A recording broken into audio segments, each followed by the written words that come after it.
One of the things that intrigues me tremendously about the proliferation of material that's out there in the world for people to grab is the potential creation of millions of new authors. Thanks to the internet, thanks to digital technologies, the gatekeepers have really been removed. People can take more of their cultural environment, make it their own, use it as found materials to put together their own expressions, do their own research, create their own communications, create their own communities when they need collaboration with others. Rather than relying on a limited set of existing institutions or on a set of materials that they're not allowed to use without going and asking, please, may I use this? Please, may I create? Basically, in terms of samples, not many people go out of their way to clear samples. Then right about now, like, I've got the things on the fruity slicer, like it's on different keys, so it's just different parts of the sample. Like it's just some Turkish tune I don't even know who's by. Like it's just some random sample.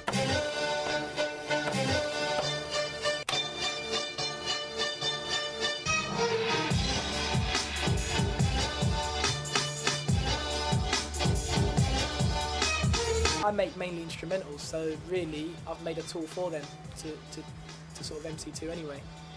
It's good that people are ruthless enough to use another person's tune and record themselves like spitting bars over it. Look, I'm taking over now, and then the game says 2-3 October now. I'm fucking it up, listen to over now. I'm setting the pace, how you gonna slow me down? Look, it's over, clown, I got the skippiest flows in town.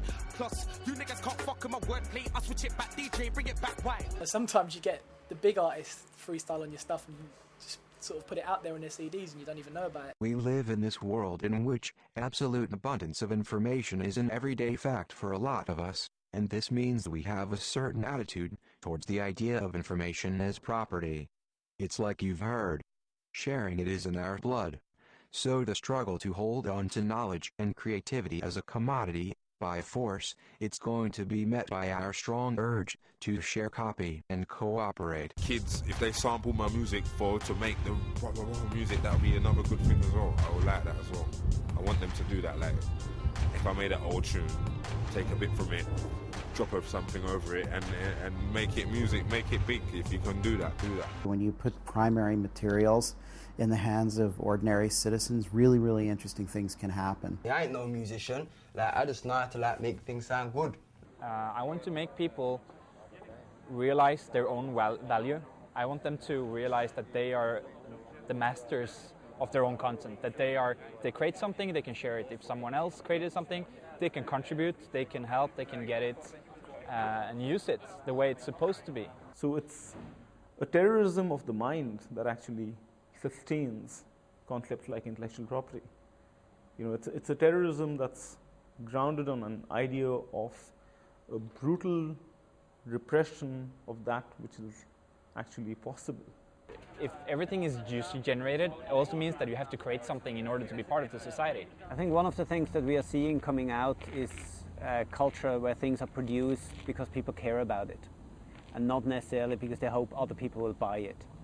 So what we will see is things made by the people for themselves. I don't think I know a person who just listens to it and doesn't try and get involved in some way by producing something. You know, all of these things that are taking the copyright industry totally by surprise, and they're scrambling with and not able to deal with, you know, for the next generation. It's just part of the media landscape. They're natives. They're natives in that media landscape, absolutely. And they're not alone. I think of myself as a pirate. You're a pirate too. Yeah, pirate. I'm a pirate. I'm a pirate. I'm proud because I get my music free, so it's all right. I'm proud. I think we need to have a broad conversation. That's probably going to be an international conversation where people who make things and people who use things, I'm talking about cultural works, sit together and think about what kinds of rules best serve these interests. I don't know that we're going to agree, but I think we need to ask a little bit more about utopia. We need to really figure out what kind of a world we'd like to live in, and then try to craft regulations to match that. Being reactive doesn't cut it. The future isn't clear for sure, but that's why we're here. We're trying to form the future. We're trying to make it the way we want it, but obviously most people want it to be. And that's why we're doing this. Let's build a world that we're actually going to be proud of, not just a profitable world for a few very large media companies. Making money is not the point with culture or media. Making something is the point with media. And I don't think that people will stop making music, stop making movies, stop taking cool photographs, whatever. Although it's difficult to believe it now, we can do without the entertainment industries. We'll find new ways to get the stuff we want made. We want a world in which we can share, work together, and find new ways to support each other while we're doing it. This is the world we're trying to bring into being. A force like this, a power like this, zillions of people connected, sharing data, sharing their work, sharing the work of others. This situation is unprecedented in human history, and it is a force that will not be stopped. People always ask us, who are the League of Noble Peers? And we tell them, you are, I am, even your bank manager is. That's why I'm a vague blur. It's kind of like, insert yourself here. Because we all produce information now. We all reproduce information. We all distribute it. We can't stop ourselves. It's like breathing. We'll do it as long as we're alive, and when we stop doing it, we'll be dead.